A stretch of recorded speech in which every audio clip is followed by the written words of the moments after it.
Monsoon सत्र की होगी। बिहार विधानसभा में मानसून सत्र के दूसरे दिन विपक्ष ने जमकर हंगामा और बवाल किया।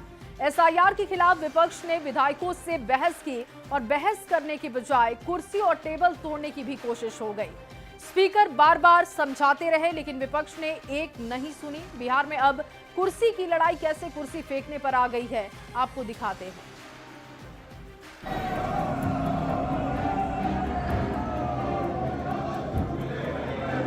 बिहार विधानसभा के भीतर विपक्ष के हंगामे की तस्वीर आपको हैरान कर देगी। लोकतंत्र के मंदिर में जहां बहस और चर्चा से समाधान निकलता है, वहां सदन में विपक्ष कुर्सी उछाल रहा है। विधायकों के बीच धक्का मुक्की हो रही है। कुर्सी की लड़ाई में सदन में कुर्सी फेंकी जा रही है। बिहार विधानमंडल के मानसून सत्र के दूसरे दिन विपक्ष ने विशेष मतदाता पुनरीक्षण पर जमकर बवाल काटा। विपक्ष के बवाल के चलते पहली पाली में दोनों सदनों में हंगामे के बाद स्थगित कर दी गई और दूसरी पाली भी हंगामे की वजह से स्थगित करनी पड़ी। विधानसभा में विपक्ष के विधायकों ने फिर कुर्सी टेबल तोड़ने की कोशिश की। आप खुद देखिए तस्वीरें। विपक्ष ने एसआईआर के मुद्दे पर किस तरह से सदन में बवाल काटा है। विधानसभा में कुर्सी तोड़ने की कोशिश हो रही है। विधायक कुर्सी और टेबल के साथ कुश्ती कर रहे हैं। विपक्ष के विधायकों ने रिपोर्टिंग टेबल को उठा लिया है। स्पीकर नंदकिशोर यादव विपक्ष के विधायकों को ऐसा करने से रोकते रहे, लेकिन विपक्ष के विधायकों ने लोकतंत्र के मंदिर में विधानसभा अध्यक्ष की एक नहीं सुनी। विपक्ष एसआईआर पर चर्चा को लेकर अड़ा रहा। मार्शल ने जब विधायकों को रोकने की कोशिश की तो विपक्ष के विधायक मार्शल से ही भिड़ गए। विधानमंडल के मानसून सत्र में विपक्ष को बोलने की इजाजत दी गई थी, लेकिन बोलने के बजाय वो सदन के वेल में पहुंच गए और हंगामा खड़ा कर दिया। सदन के भीतर और बाहर विपक्ष ने जमकर बवाल काटा। सदन के बाहर विपक्ष ने काले कपड़े में एसआईआर के खिलाफ प्रदर्शन किया। बिहार में विशेष मतदाता पुनरीक्षण पर सियासत हाई है। विपक्ष के विधायक हर हाल में एसआईआर पर बहस चाहते हैं। इस बीच दिल्ली में सुप्रीम कोर्ट में ईसी की तरफ से हलफनामा दायर किया गया। निर्वाचन आयोग ने कोर्ट में बिहार में जारी एसआईआर का बचाव किया। निर्वाचन आयोग ने बताया, एसआईआर के तहत 90% से अधिक मतदाताओं ने नामांकन फॉर्म भर दिए हैं। आयोग गरीब, हाशिए पर मौजूद वर्गों पर विशेष ध्यान दे रहा है। इस अभियान का उद्देश्य ये सुनिश्चित करना है कि कोई भी मतदाता सूची से छूटे नहीं। ईसीआई ने कहा, आधार को 11 दस्तावेजों की सूची में शामिल नहीं किया गया क्योंकि ये भारत के संविधान के अनुच्छेद 326 के तहत मतदाता की पात्रता साबित करने में मदद नहीं करता। ईसीआई ने ये भी स्पष्ट किया है कि उपलब्ध कराई गई दस्तावेजों की सूची संकेतात्मक है, न कि अंतिम। आयोग ने ये भी कहा, ये पहला मौका है जब सभी राजनीतिक दलों ने इतनी बड़ी संख्या में भागीदारी की है। ये पहल जनता के भरोसे को बहाल करने की कोशिश है। एसआईआर पर निर्वाचन आयोग ने सुप्रीम कोर्ट में हलफनामा देकर एसआईआर पर अपनी मंशा साफ कर दी है, लेकिन विपक्ष इसे मानने को तैयार नहीं है। बिहार में कुर्सी की लड़ाई कुर्सी फेंकने पर आ गई। न्यूज़ 18 के लिए पटना से संवाददाता आनंद अमृतराज, शैलेंद्र और अमित कुमार की रिपोर्ट।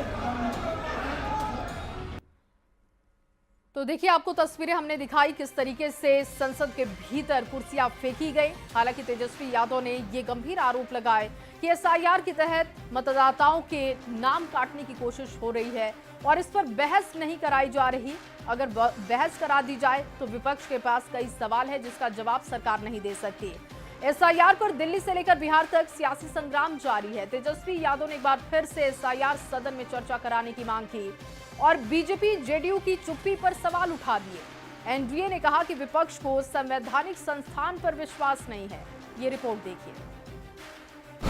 एसआईआर पर बिहार विधानसभा में इसकी चर्चा जो है कराई जाए।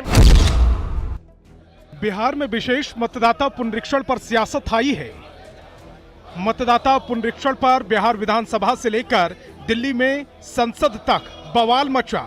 एसआईआर के खिलाफ दिल्ली से लेकर पटना तक विपक्ष प्रदर्शन कर रहा है। बिहार विधानसभा में हंगामा और बवाल के बाद नेता प्रतिपक्ष तेजस्वी यादव ने बिहार में मतदाता पुनरीक्षण पर एक बार फिर चर्चा करने की मांग की। तेजस्वी ने कहा, बीजेपी और जेडीयू इस पर चुप क्यों है।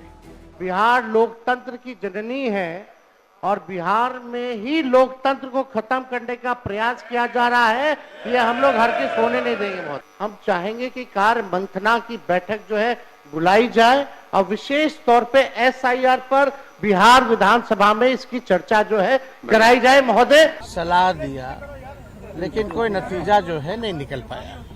लोगों में कंफ्यूजन है और किस तरीके से चुनाव आयोग का पूरा प्रोसेस जो है फॉर्म साइन करके अंगूठा लगा के अपलोड कर रहे हैं। 11 ऐसे डॉक्यूमेंट्स हैं जो गरीबों के पास नहीं है। एसआईआर पर बिहार से लेकर दिल्ली तक सियासी बवाल मचा है। विपक्ष के हंगामे और एसआईआर पर सवाल उठाने के बाद एनडीए भी जोरदार पलटवार कर रहा है।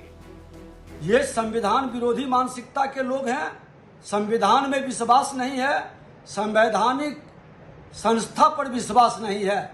किसी भी पिछड़े दलित समाज या कोई सामान्य जो भारत का नागरिक है वो किसी का मतदाता सूची से नाम नहीं कटेगा। इलेक्शन कमीशन को अधिकार है मतदाता सूची के पुनरीक्षण का।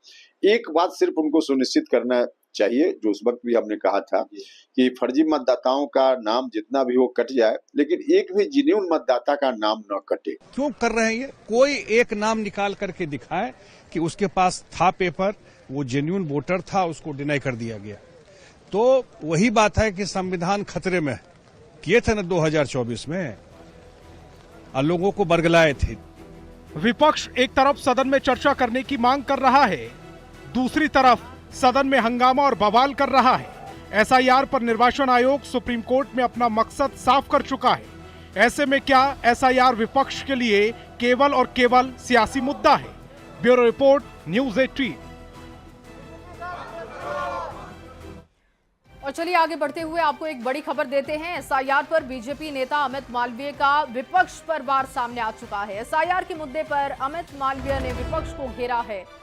एसआईआर से विपक्ष को परेशानी क्यों है, ये सवाल पूछा विपक्ष से। सब ठीक है तो एसआईआर से डर क्यों रहे हैं? अगर किसी भी तरीके की गड़बड़ी नहीं है तो फिर डरने की क्या जरूरत है? ये सवाल भी अमित मालवीय की तरफ से विपक्ष से किया गया है। भारत कोई धर्मशाला तो नहीं, भारत में नागरिकता मुफ्त में नहीं बढ़ती, ये बात समझनी होगी। और अगर निर्वाचन आयोग काम कर रहा है तो फिर उसका सम्मान करना होगा। विपक्ष हर बात में सवाल क्यों कर रहा है? बिहार में एसआईआर के आंकड़े चौंकाने वाले हैं। देखिए 96.23% मतदाता कवर हो चुके हैं और 5.56% मतदाता अब तक अपने पते पर नहीं मिले, यानी जो है नहीं, विपक्ष उन्हें भी वोट दिलाना चाहता है।